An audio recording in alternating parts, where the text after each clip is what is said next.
Give a little bit of context. So you guys talked about data journey. We are definitely on one of those two for YMCA of Memphis. And the gist of it is that we know all the data is there in Salesforce. That's not necessarily a problem. It's there. But for us, it's how do we visually represent it? How do we make sure it's actionable? How do we make sure it's actually being used and not just another thing that we do? So I'm going to show you guys a few things, but I want to start with a little bit of what we're doing in a sense of goals. And this started with an autopsy. And I use the word autopsy mostly because I'm a big Jim Collins fan.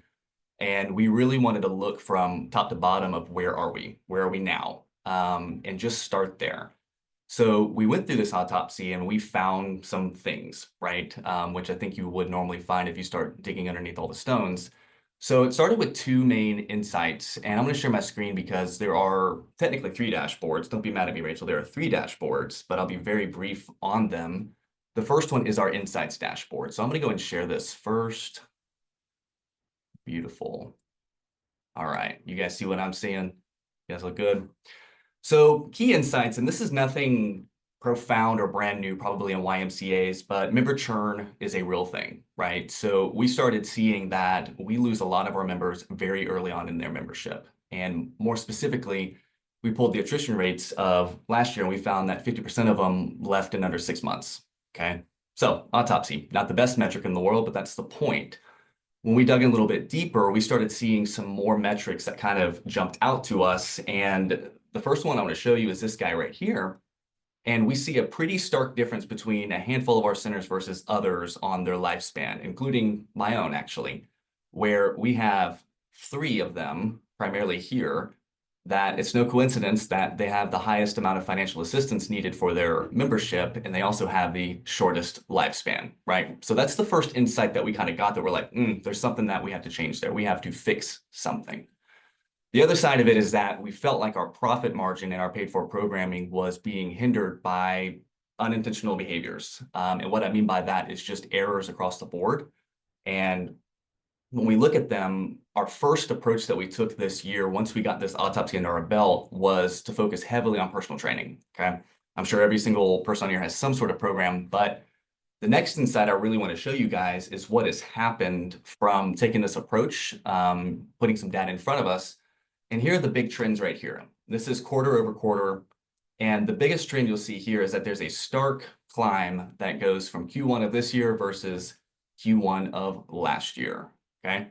And this right here is a direct correlation with getting some new tools in front of our centers to where they can track personal training a little bit more effectively. And it's dramatic. I mean, it jumps. It's doubled year over year. The hopeful part of this is that it's sustainable, and what we're seeing is that not only is the end result right now happening, but we believe our future results will continue to trend upward as well. So we started with insights. We started with the autopsy. We wanted to see what problems are we trying to address first, and then we want to give tools to all of our centers, and that's where the next dashboards come in place. So I'm going to show you this one first, which is our membership dashboard.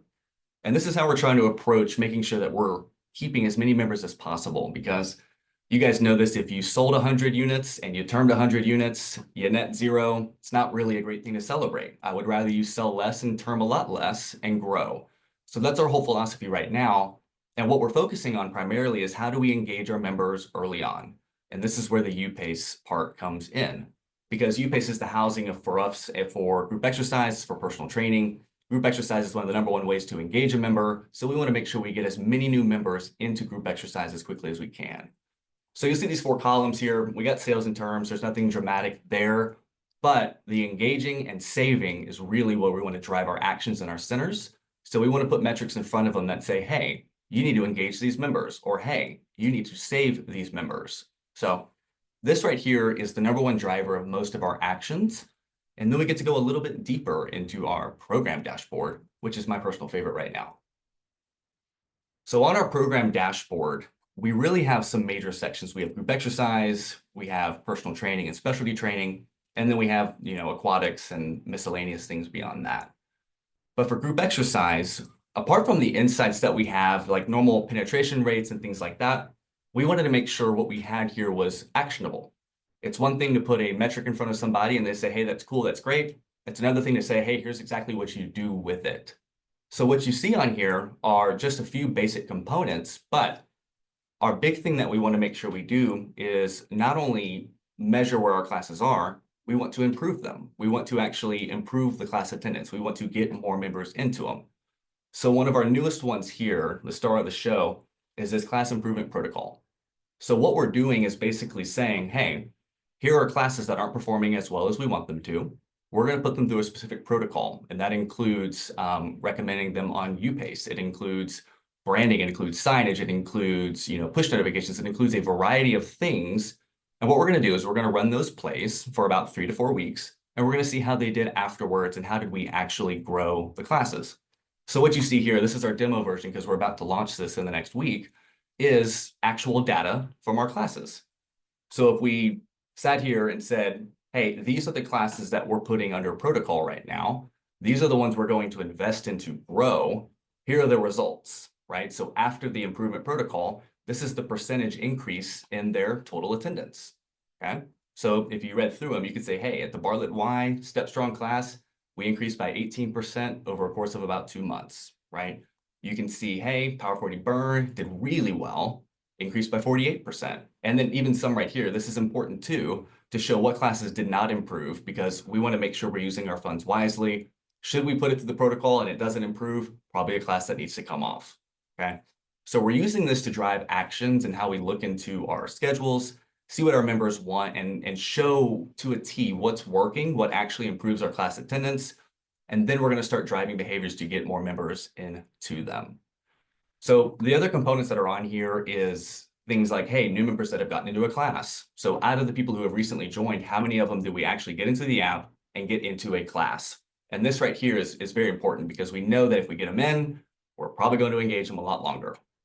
We have our general performance that we've got, and we track 3 main metrics. We track our total attendance, our capacity filled, and the average class size. You put them all together and you can measure the effectiveness of a program. Soon, what we're trying to get in here is also a cost per head. We're trying to have an apples to apples measurement across the centers because I'm similar to you guys where you have centers that are massive, you have centers that are not so massive.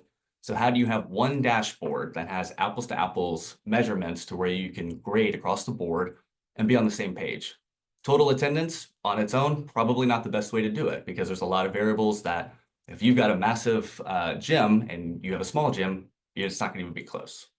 So group exercise, we really want to make this part actionable here. As far as personal training goes, as I go back to this insight here, if you guys remember this number increasing year over year, doubling, this is because of one component. I literally mean it's because of one component on a dashboard, and it was this guy right here, trainer payroll cross-reference, okay? So probably like you guys, you have a software for this, a software for that, a software for this, and they don't talk to each other at all. You've got one for payroll, you've got one for the app, you've got one for Salesforce, you've got one for ticketing, you've got a variety of things, and they don't necessarily talk with each other. The biggest problem with that is that should trainers redeem sessions and should they clock in, there's no easy way to verify at a glance, are they the same numbers? And we found that we had a lot of unintentional and maybe some intentional errors across the board in that, where this is basically a check and balance. And once we put this in, it basically says, here's exactly how much your trainer should be paid. Spits it out based on the redemptions. If you trained for an hour, you should be paid for an hour. So it doesn't sound too significant, but it yielded double year-over-year results for us just from putting this in front of our centers and making sure they can track it. And the goal for this moving forward is actually to potentially implement a system of dynamic pay where the more you redeem, the more you get paid.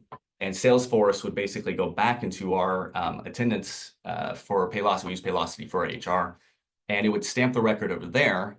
And we would reward trainers. The more you train, the more you get paid. So that's the next rendition of this that we're trying to get to in the 3rd quarter of this year.